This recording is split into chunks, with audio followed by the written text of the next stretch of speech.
तो कहानी के शुरू में हमें दो बच्चों को दिखाया जाता है जिनका इस दुनिया में कोई भी नहीं था। एक आदमी इन बच्चों को खरीद कर अपना गुलाम बना लेता है, जिसके बाद इनकी जिंदगी में और भी ज्यादा मुश्किलात आ चुकी थी। इनकी जिंदगी गुजर तो रही थी पर बहुत ज्यादा इन पर जुल्म किया जाता था। इनसे वो आदमी हर किस्म का काम करवाता था। उन दोनों बच्चों की जिंदगी मुश्किल तो थी पर दोनों एक दूसरे का ख्याल रखते थे और उनके ख्वाब सोच सब एक जैसी थी और बड़े होकर एक अच्छा जनरल बनना चाहते थे। ये लकड़ियाँ काटते और उन्हें जमा करते थे, फिर जिसके बाद वो उन्हीं लकड़ियों से लड़ने की प्रैक्टिस करते और कई सालों से वो एक साथ ट्रेनिंग कर रहे थे। वो लड़ने की प्रैक्टिस इसलिए करते थे ताकि वो एक अच्छा सिपाही बन सके और अपनी लकड़ी से बनी हुई तलवारों का इस्तेमाल भी बहुत अच्छी तरह से करने लगे थे। एक दिन जब वो ट्रेनिंग कर रहे थे तभी वहाँ पर एक जनरल आ जाता है जो इन दोनों को लड़ते देखता है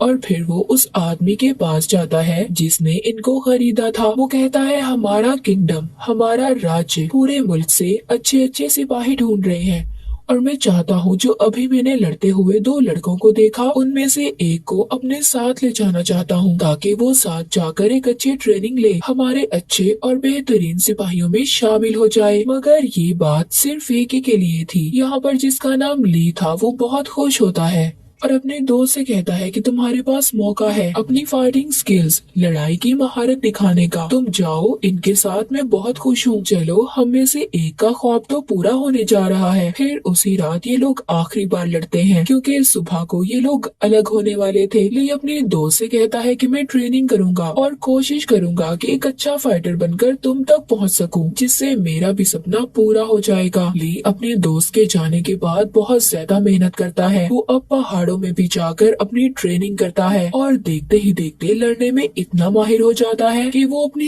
लकड़ी की तलवार से पत्थर को भी तोड़ सकता था।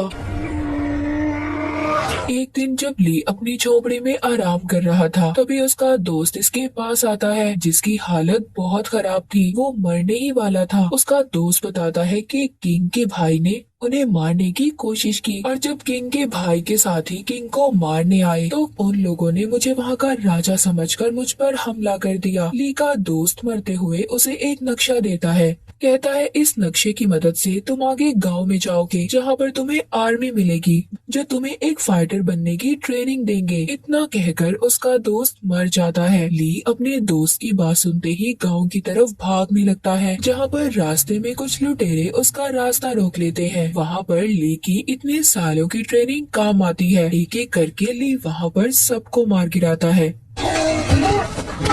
और अपना सफर दोबारा से शुरू करता है और आखिरकार उस गांव में पहुंच जाता है जहां का पता उसके दोस्त ने दिया था, जहां पर उसको एक झोपड़ी मिलती है जिसमें किंग को देखता है जो बिल्कुल ली के दोस्त की शक्ल के थे। ये किंग को देखकर हैरान हो जाता है। अब यहाँ पर किंग उसको बताते हैं, तुम्हारे दोस्त को मेरे जनरल इसलिए खरीद कर लाए थे क्योंकि किंग और उसके दोस्त की शक्ल बिल्कुल एक जैसी थी और मेरे जनरल उन लोगों को धोखे में रखना चाहते थे जो मेरे खिलाफ मुझे मारने का प्लान बना रहे थे और इसीलिए मेरे जनरल ने तुम्हारे दोस्त को खरीदा ताकि वो वहाँ पर लोगों को धोखे में रख सके। उधर दूसरी तरफ वो ही लोग किंग के भाई के साथी ली के दोस्त को ढूंढते हुए उस आदमी के पास पहुंच जाते हैं जिसने ली और उसके दोस्त को बचपन में खरीद कर अपना गुलाम बनाया था। इन्हें भी ये बात पता चल चुकी थी कि जिसको इन्होंने मारा था वो किंग नहीं बल्कि उसका हमशक्ल था। उधर ली को इस बात पर गुस्सा आ रहा था कि किंग ने खुद को बचाने के लिए उसके दोस्त को कुर्बान कर दिया। तभी इनकी बात के दौरान वो कातिल आ जाता है जिसने ली के दोस्त को किंग समझकर मारा था और दोबारा से किंग को मारने की कोशिश करता है। वो कातिल ली को उकसा रहा था कि इस किंग की वजह से तुम्हारे दोस्त की जान गई है, इसको मार दो, किंग ने तुम्हें धोखा दिया है। लेकिन ली उसकी बातों पर ध्यान नहीं देता और उल्टा उस कातिल पर ही हमला कर देता है क्योंकि उसे इस बात पर यकीन था कि उसके दोस्त को इस कातिल ने ही मारा है। ली और कातिल की बहुत लड़ाई होती है और बहुत ज्यादा लड़ने के बाद आखिरकार ली कातिल को मार ही देता है। फिर किंग के पास जाता है मगर ली को अभी भी उस पर भी गुस्सा था क्योंकि वो ये समझता था कि उसके दोस्त की असल वजह ये किंग ही है। इसी किंग की वजह से उसके दोस्त की जान गई। पर किंग उसको कहते हैं, तुम्हारे दोस्त ने जो खुद की कुर्बानी दी वो पूरे किंगडम, पूरे राज्य के लिए था। किंग बताते हैं कि मेरा जिंदा रहना जरूरी था क्योंकि मैं चाहता था कि मेरे किंगडम, मेरे राज्य की ताकत मेरे पास ही रहे, मेरे भाई के पास न जाए जो बहुत बुरा और जालिम इंसान है। और अगर ऐसा होता तो पूरा किंगडम तबाह हो जाता। किंग ली से कहते हैं कि एक अच्छी आर्मी को बनाने में क्या तुम मेरी मदद करोगे ताकि मैं अपने भाई को मार सकूं और तुम्हारे दोस्त की मौत का बदला भी ले सकूं। दूसरी तरफ हमें किंग के भाई को दिखाया जाता है जिसको बहुत गुस्सा आ रहा था और इसी वजह से वो बहुत ज्यादा परेशान था। वो अपने लोगों को ये हुक्म देता है कि किंग यानी कि उसके भाई को मारने के लिए और ज्यादा आर्मी को भेजे। उधर किंग जब ली के साथ जंगल में थे तभी उन पर एक आदमी जहरीली सुइयों से हमला कर देता है, मगर ली भी उस आदमी पर हमला करता है, उससे बहुत लड़ता है और उस आदमी को मार देता है और उसे मारने के बाद जमीन पर ही गिर जाता है।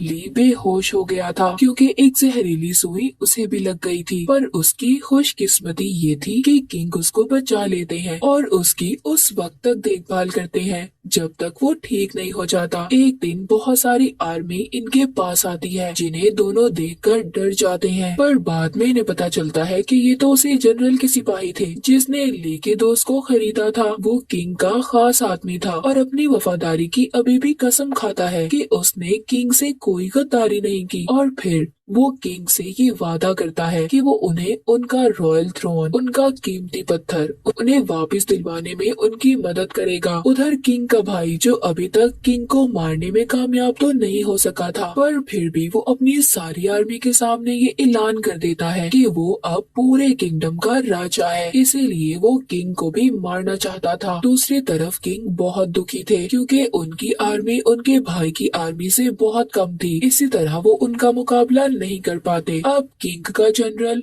उनको पहाड़ी कबीले का बताता है जिनके पास बहुत सारी आर्मी है। कहते हैं कि हम उनसे मदद ले सकते हैं। किंग भी जनरल की बात को मान लेते हैं और राजी हो जाते हैं। ये सब खतरनाक रास्ते से होते हुए उस पहाड़ी कबीले तक पहुंच जाते हैं जहां पर उनका इस्तकबाल वैसा तो नहीं होता जैसा उन्होंने सोचा था। उनको पहाड़ी कबीले की आर्मी पकड़ लेती है और अपने लीडर के पास ले जाते हैं। किंग जब उनके लीडर के पास जाते हैं तो उन्हें सब बताते हैं कि कैसे उनके भाई ने उन्हें मारने की कोशिश की और किंगडम को भी धोखे से हासिल करना चाहा, पर लीडर किंग की मदद करने से मना कर देता है क्योंकि माजी में पहाड़ी कबीले पर किंग की आर्मी ने बहुत जुल्म किया था, मगर किंग यहाँ पर अपने पिछले गुनाहों की माफी मांगते हैं। ये सब देखकर लीडर मदद करने के लिए मान जाता है। जब वो अपना मास्क हटाकर देखता है तो हम देखते हैं ये लीडर एक लड़की थी और वो किंग से वादा करती है कि वो उनकी मदद करेगी, जिसके बाद ये प्लान करते हैं कि ली को किंग बनाकर भेजा जाएगा और किंग खुद पहाड़ी कबीले की आर्मी में मास्क पहनकर शामिल हो जाते हैं। फिर जब वो किंग के भाई के महल में पहुंचते हैं, वहां पर पहाड़ी कबीले की लीडर उसके कमांडर से कहती है कि वो और उसकी आर्मी यहाँ पर उनकी रॉयल आर्मी में शामिल होना चाहते हैं जो किंग के भाई की आर्मी थी। किंग के भाई का कमांडर बहुत खुश होता है और फिर सबको अपने किंगडम में आने की इजाजत दे देता है, जिससे अब सब किंग के भाई के महल में आ जाते हैं। जिसके बाद वो अचानक से वहाँ की आर्मी पर हमला कर देते हैं। उधर किंग ली और जनरल को खुफिया रास्ते से जाने का कहते हैं और खुद रॉयल आर्मी पर हमला कर देते हैं। यहाँ पर किंग के भाई की आर्मी और पहाड़ी कबीले की आर्मी की जबरदस्त लड़ाई होती है, पर पहाड़ी कबीले की आर्मी तादाद में बहुत ज्यादा थी और लड़ाई में भी अच्छी। इस वजह से किंग वहाँ पर बहुत से सिपाहियों को मारने में कामयाब हो जाते हैं। दूसरी तरफ ली जब खुफिया रास्ते से जा रहा था तभी उसे रास्ते में एक बहुत बड़े मॉन्स्टर का सामना करना पड़ता है, पर ली उस मॉन्स्टर को अपनी तलवार से मार देता है और फिर अपने सिपाहियों को लेकर रॉयल महल में दाखिल हो जाता है जहाँ पर किंग का भाई बड़े आराम से अपने तख्त पर बैठा था। तभी वो यहाँ पर अपने एक साथी को बुलाता है जो बहुत ताकतवर था और ली से उसका मुकाबला करने का कहता है, पर ली भी बिना डरे उसकी बात को मान लेता है। दोनों में बहुत अच्छी तलवारबाजी होती है क्योंकि लड़ने में तो दोनों ही माहिर थे। वो एक दूसरे पर बार बार हमला कर रहे थे। क्योंकि दोनों की लड़ने की ताकत एक जैसी थी। और आखिर में ली उस किंग के भाई के साथी को मार ही देता है। किंग का भाई जो अपने साथी को मरता देखता है, जो बहुत बहादुर था, उसकी मौत के बाद अब इसको भी डर लगने लगा था। वो महल से भागने की कोशिश कर रहा था, पर गेट पर उसको पहाड़ी कबीले की आर्मी घेर लेती है। अब किंग को अपने भाई को हराने में ज्यादा देर नहीं लगती। किंग अपने भाई को पहले ही वार में हरा देता है। तभी वहाँ पर जनरल आ जाते हैं, जो कि इनके पड़ोस किंगडम के ताकतवर जनरल थे। वो आकर किंग से पूछता है कि आखिर इस जंग की वजह क्या थी। किंग कहते हैं कि मैं अपना तख्त अपने भाई से वापस लेना चाहता था, ताकि इसका गलत इस्तेमाल गद्दार न कर सके। किंग उस जनरल को सारे जापान के किंगडम्स को इकट्ठा करने का कहते हैं, ताकि सबको इंसाफ मिल सके। ये बातें सुनकर जनरल किंग का साथ देने के लिए तैयार थी। सब वहाँ पर आर्मी को मारने के बाद अपनी जीत का जश्न मनाते हैं। पहाड़ी कबीले की आर्मी भी हमेशा के लिए किंग का साथ देने के लिए तैयार हो जाते हैं। मूवी के आखिर में पहाड़ी कबीले की लीडर ली को अपनी तलवार देती है। ली की बहादुरी और तलवार के साथ ली अपने जनरल बनने के सफर पर चल पड़ता है, जिसके ये बहुत करीब था। और इसी के साथ ये मूवी यहीं पर खत्म हो जाती है।